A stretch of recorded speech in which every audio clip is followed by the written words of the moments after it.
In a world where there are hundreds of road bike manufacturers, there will of course be some road bikes that may not meet the needs of the consumer. From odd spec decisions to bizarre views on pricing, I've pulled together a bunch of bikes that I wish just didn't exist.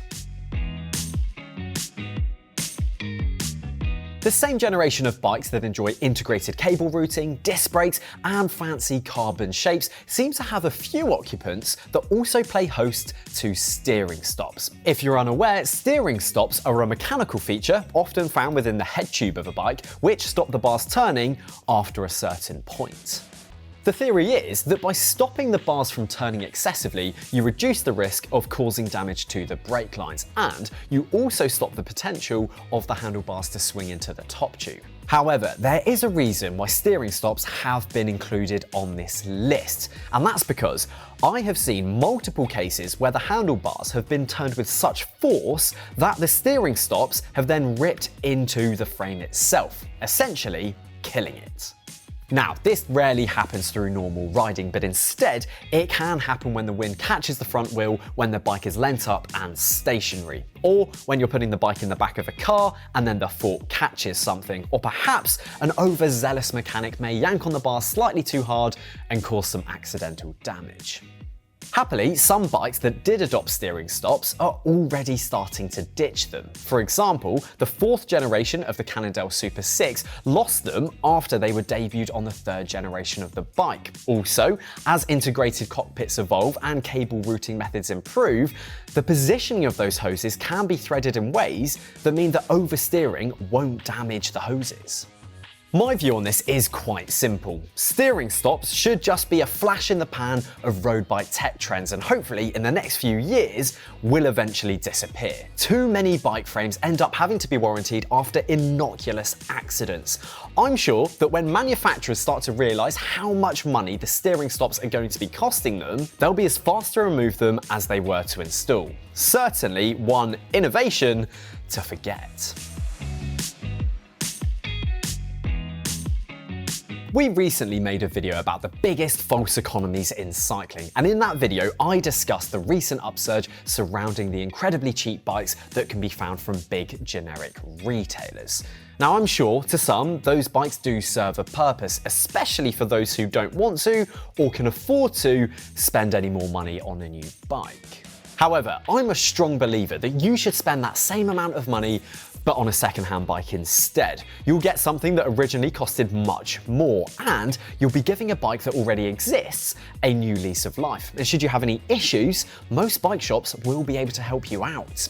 I believe that these bikes are awful for the environment. Bikes are supposed to last for many, many years, but the way that these bikes are constructed and the components that they're kitted out with mean that you're essentially buying a disposable bike, and one which will only last for as long as the rider can bear to deal with its problems.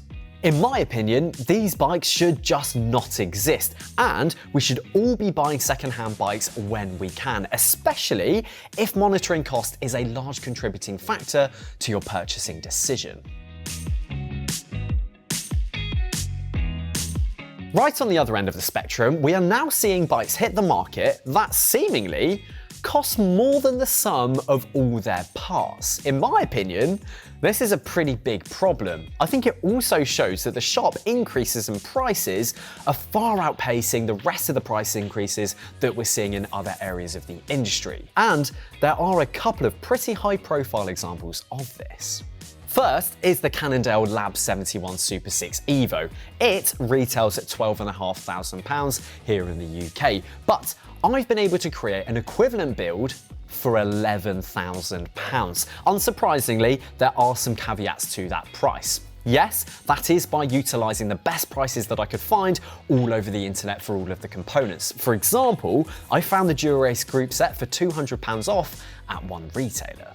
Also, I didn't opt to spec the same wheels as the Lab 71 stock build. Instead, I chose some Zip 303S Firecrest, which some may argue is actually a better wheel set. Also, I wasn't quite sure how much their Momo handlebars would cost, so I went for an estimate and did a worst case scenario of £600. I did also factor in a £300 labour cost to cover the cost of having a mechanic build up the bike in its entirety.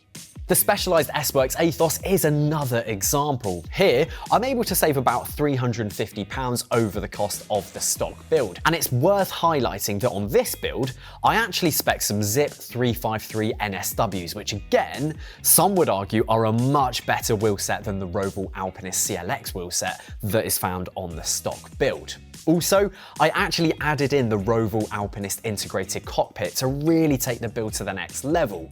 But if you weren't to upgrade the components and you were to mimic that stock build, you'd actually be closer to saving £1,400.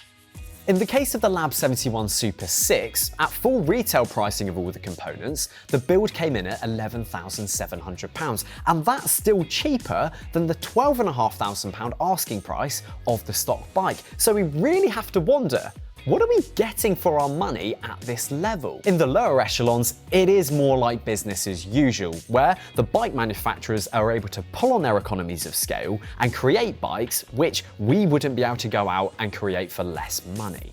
Perhaps even the bike manufacturers are struggling to buy things for the right price. We have no evidence to support this, but it would be one explanation as to the obscure situation that some top-end bikes have found themselves in. While I'm sure that there will be plenty of comments surrounding the fact that brands are just charging silly money for the sake of it, and you may well be right, I wouldn't be surprised if they need to sell at those levels just to maintain the margins that those products need to achieve to make them commercially viable. You cannot forget and disregard the impact that COVID, Brexit here in the UK, and shipping issues will have had on the cost of some of those products. Pair that with a struggling world economy and you can have a little understanding. Plus, if there are customers out there who want to buy those bikes, who are we to stop them? While I understand that there could be reasons outside of the control of the bike brands, meaning they have to charge such high prices, I don't think I'll be a customer for a bike that I know I can build up for less money and also enjoy the ability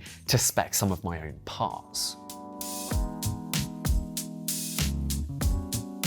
As I'm sure a lot of you know, not all bikes are created equally. Some are created by artisan frame builders who can spend weeks creating a bike which has been handcrafted to perfection. On the other end of the scale, we have bikes which maybe haven't quite seen that same level of care and attention.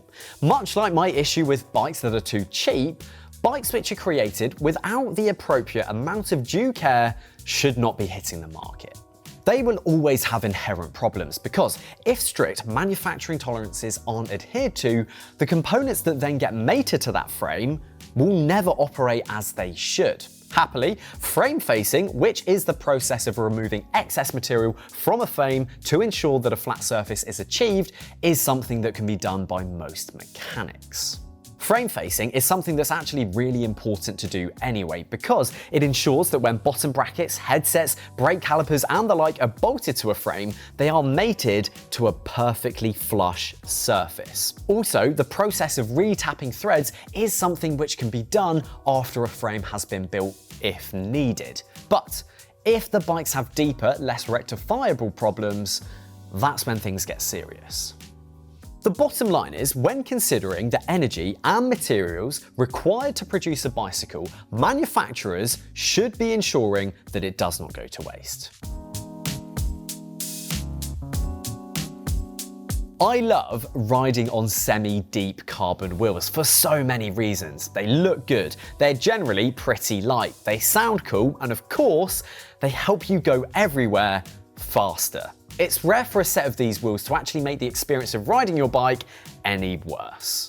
However, these tend to be wheels that you upgrade to, rather than having them on your bike from stock, unless you're spending a pretty serious amount of money. My issue lies in the bikes that come with alloy deep section wheels, and I can understand why the brands want to fit those wheels to stock bikes. I'm sure that the brands would argue that the profile of the rims do offer a speed advantage over box section rims, and I'd be inclined to agree with them. I'm sure that they also fit them so that the much larger tubes of a carbon bike don't look quite so unbalanced and odd against the wheel choice. And of course, by fitting alloy wheels, they can sell the bike looking as they want it, but offer it at a more affordable price. And some may see this as a pretty fair exchange.